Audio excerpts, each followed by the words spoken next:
Hello and welcome to another episode of the Transportation Exchange podcast presented by Rush Trucks of Canada. I'm your host, Jason Cuddy, and on today's episode, we're excited to welcome Suzannah Sarran, who is the CEO and founder of Viridis Key. Suzannah, welcome to the podcast. Thank you so much for having me today, Jason. My name is Suzannah Sarran with Viridis Key, and I work with Rush and other customers on their ESG strategies and on fleet electrification. I have two master's degrees. One's from Queens, there in Kingston, which in my opinion is one of the top universities in the world, and one from Cornell, which is an Ivy League in the US. I've been heavily involved in ESG and fleet electrification for quite a while. I've done a joint project with Queens and Rush to look at the financial impacts of heavy duty and medium duty fleet electrification on businesses. Met with NRCan late last year to discuss some of our findings. So I've gotten my hands dirty in the field, working with customers to create solutions. And I've also worked with academics in the ivory tower to study the impacts of ESG and policies. So this is an area I'm really passionate about. And thanks again for having me today. Yeah, and we wanted to have you on, I think, because it's nice to have people who have the passion and understanding, because I think there's a lot to uncover, and we're not even going to really scratch the surface today, but I get a chance to talk to our sales team and kind of give us the Coles notes of everything we don't know about EVs. I guess it's kind of almost the best way to put it. We understand the truck. The truck is the easy part, I think, for the most part in all of this, but as you just mentioned, there's a whole bunch of other terminology and things that kind of go behind the scenes that corporations and businesses are required to do or required to meet in order to hit certain targets. So I thought best way to do it is get you here, maybe walk us through some of the terminology, what it is, and what are we in for. So I guess you mentioned up the top there, you mentioned ESG. For those of us don't know the why, what's, and the how's, what is ESG? ESG, it's in the newspapers and all over the place today. And yeah, nobody ever stops to explain what we're talking about. ESG stands for environmental, social, and governance. Those are the three main areas that companies are expected to report on when we're talking about ESG. The goal of ESG is to capture all the non-financial risks and opportunities inherent to a company's day-to-day activities. Today, we'll be focusing on the E in ESG, which is the most complex, I think, and closely watched pillar. But the social pillar involves things like health and safety standards, supply chain sourcing, child labor, that sort of thing. And then the governance pillar involves board diversity, executive compensation, things of that sort. So while those areas are complex, they're a little more cut and dry and easier to understand than sometimes the E. Do you want me to go further into why customers are interested in ESG? Okay, so what I see when I'm talking to customers, why they're interested in ESG, I think you have two camps, right? You have the publicly traded folks who have big companies and they want to increase their stock price and they want to maintain and manage their image. So stock analysts will review and then rate the ESG disclosures of these public companies. Everything has to be made public, so you can just Google this information and find it. And then the analysts issue formal ESG ratings that large investors use to determine whether to buy the stock, which of course can increase its stock price. So you get your rating up and then your stock price goes up because more of those institutional investors are buying your stock, and it's a beautiful world.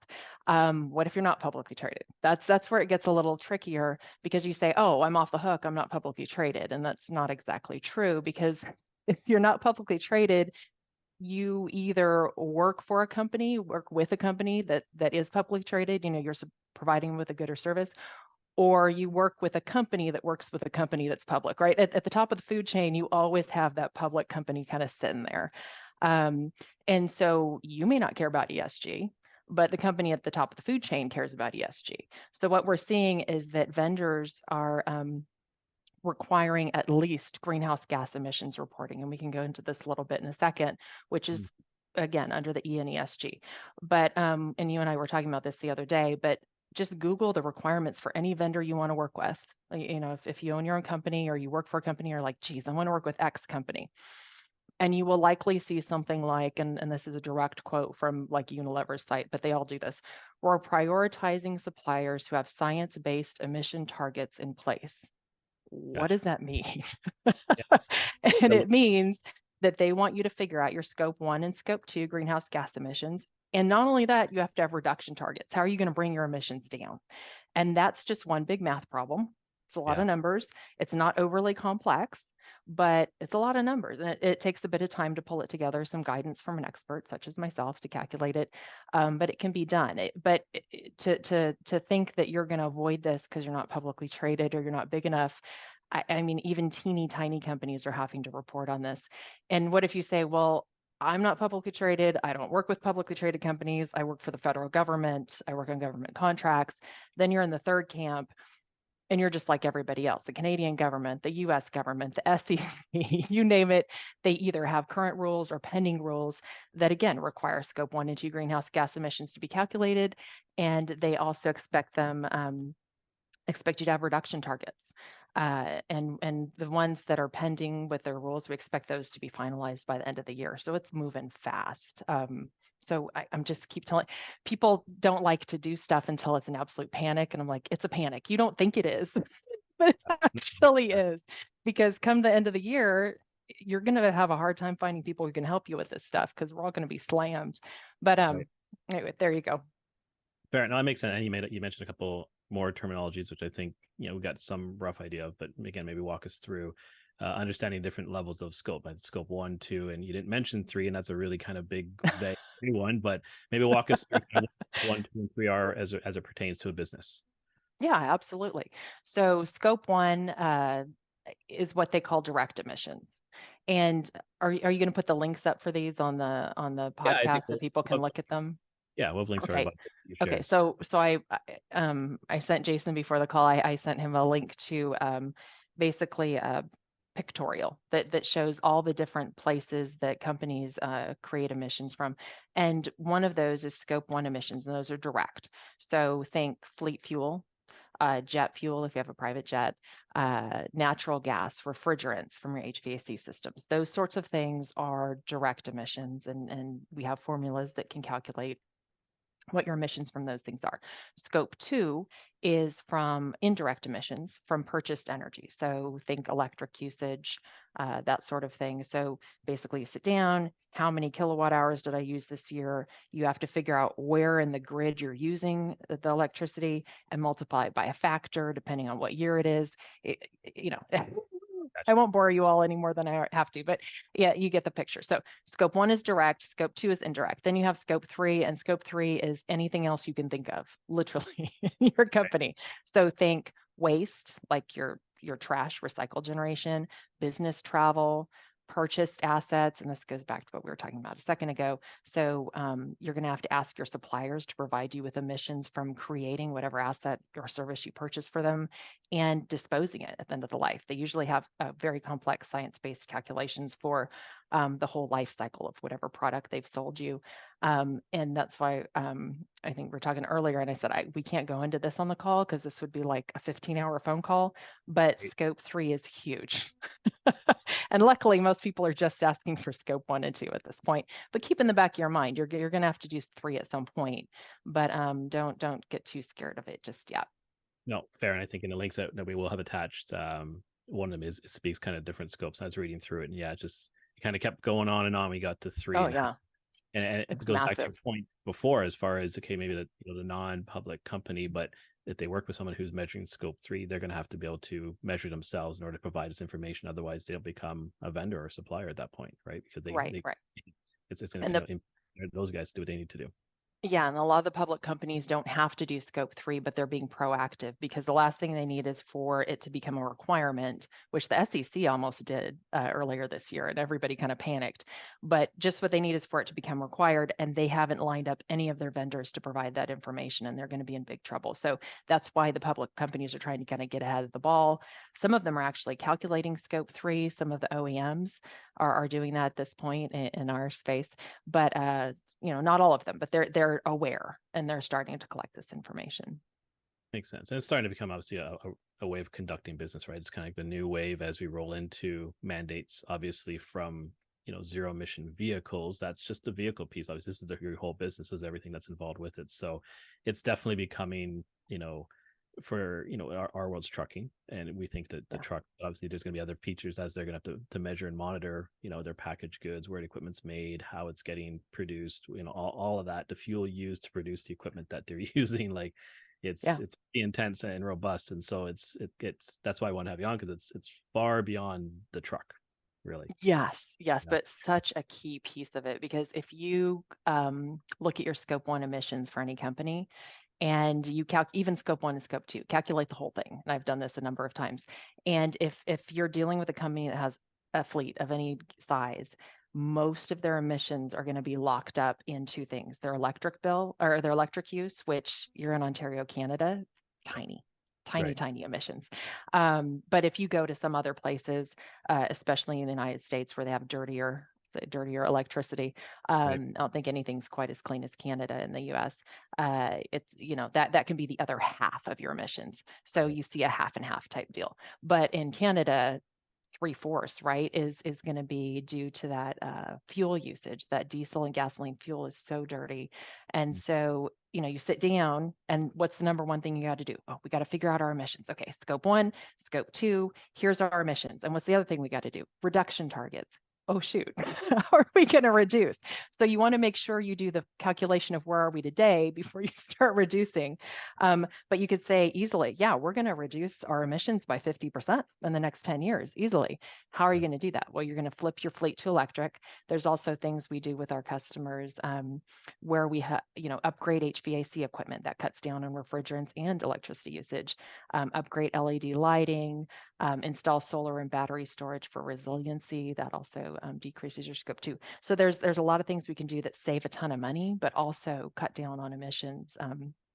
So that altogether, EVs are expensive, but altogether you can pull in that EV and pull in others cost saving measures and kind of make it a much prettier picture and cut your emissions by a huge amount. And then you're a really good person to do business with, right? You look good, the customers like you, it's good. It's good for the environment. It's just all around a great thing.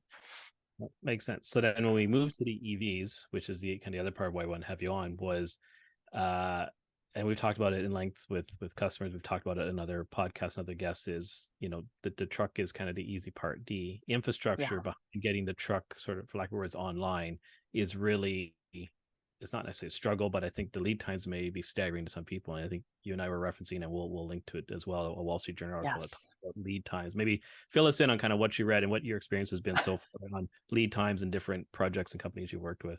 Yeah, coming soon to a municipality near you. So, um, yeah, 2 nights ago, I was telling you I was reading the Wall Street Journal and I found this article, which we're going to put the link to. Now, I think you have to have a subscription to read these articles, but so I'll give you a summary. But Yeah.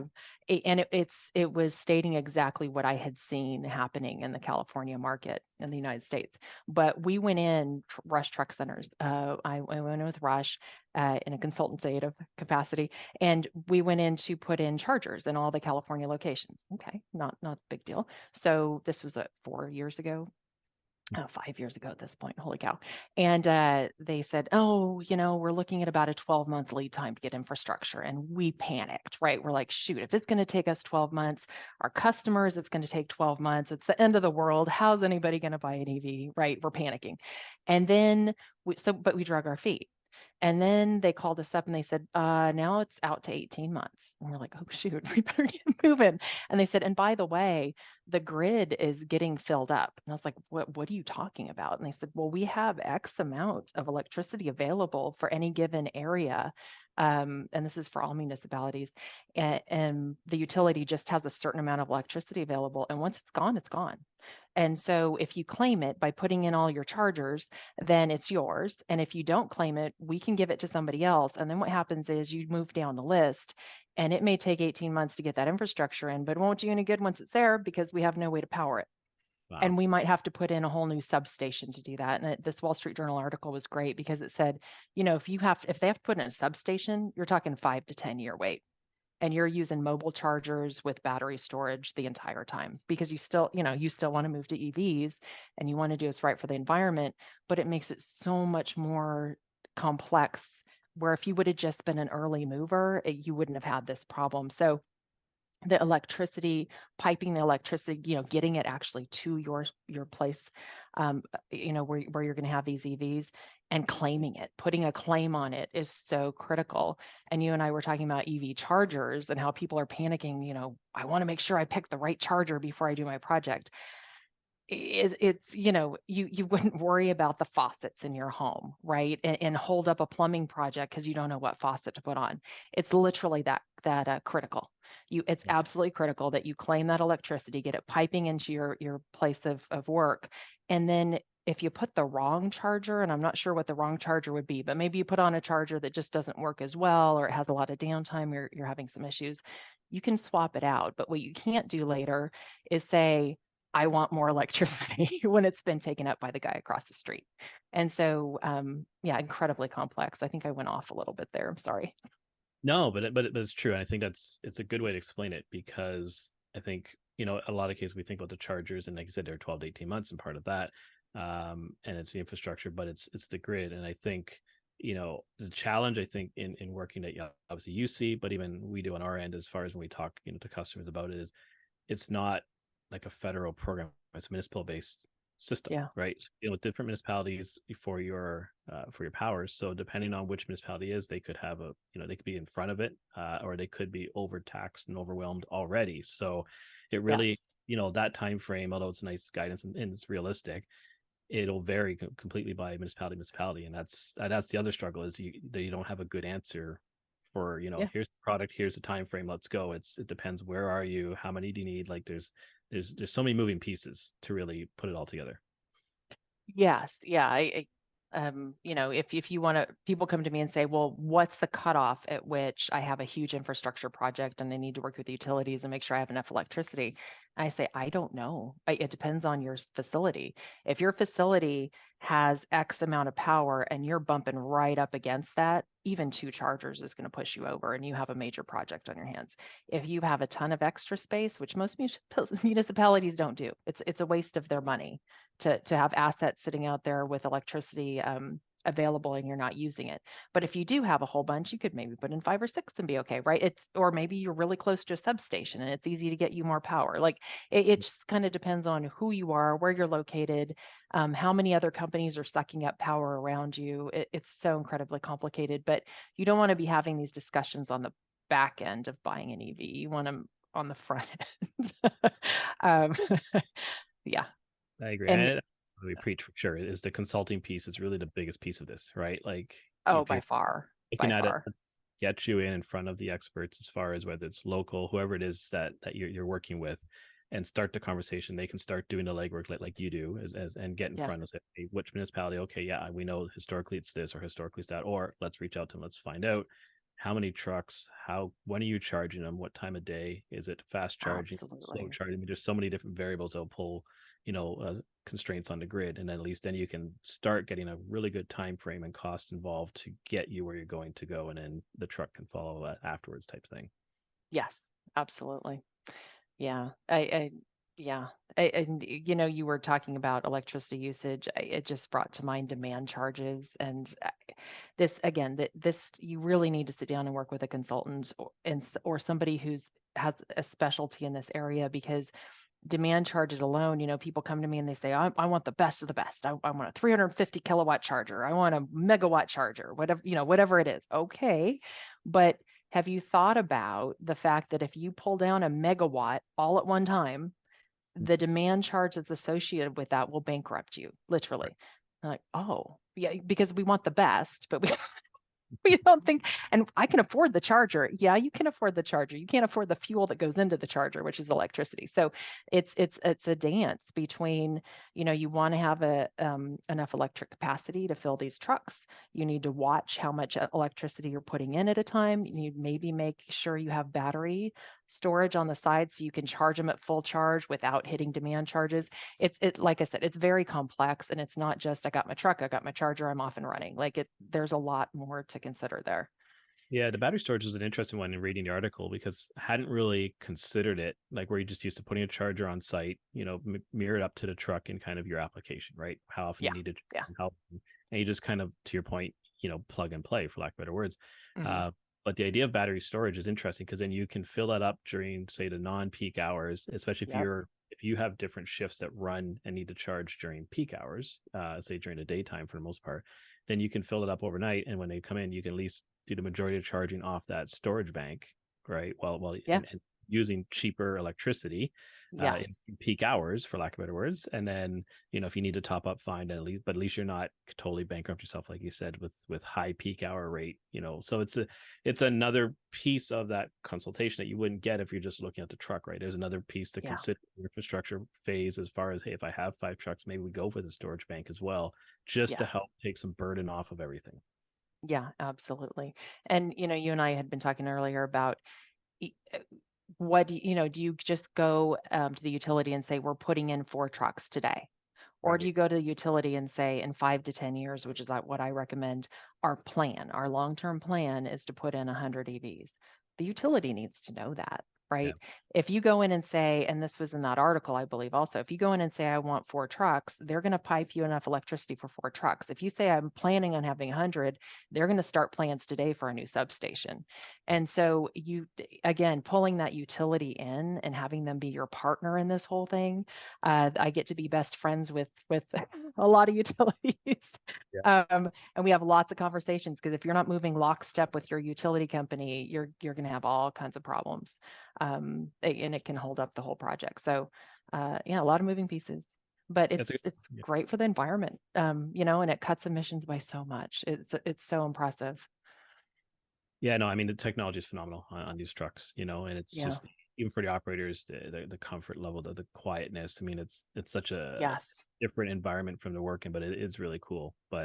And I agree with you. I think that the planning for the future is really key in all of this. So it's, 18 months out at least before you can maybe see something happening. But to your point, further out and further out, you want to go put in a 5-year, 10-year plan, and recognizing the technology will change, but as far as the chargers may change, the trucks may change, the battery chemistries may change, but the power coming in isn't going to change. That's still going to be required. Always going to You need know, power. Yeah. it might be more efficient if distributing it into vehicles, which would just be better. But like, to your point, if you don't start now, you're going to be really behind the 8 ball, right? Because the guy beside you could be planning for 50 trucks, and will have enough to draw everything he needs without a substation, and you may put it over the edge to get a substation, right? So Yep. like I said, having them involved is key, because then they know what else is going on, or who else is coming in. If they've got open land coming in, that's, hey, we know there's a big warehouse going to come here and it's all final mile distribution place, and they're going to go all EVs. It's like, okay, you may not know that being in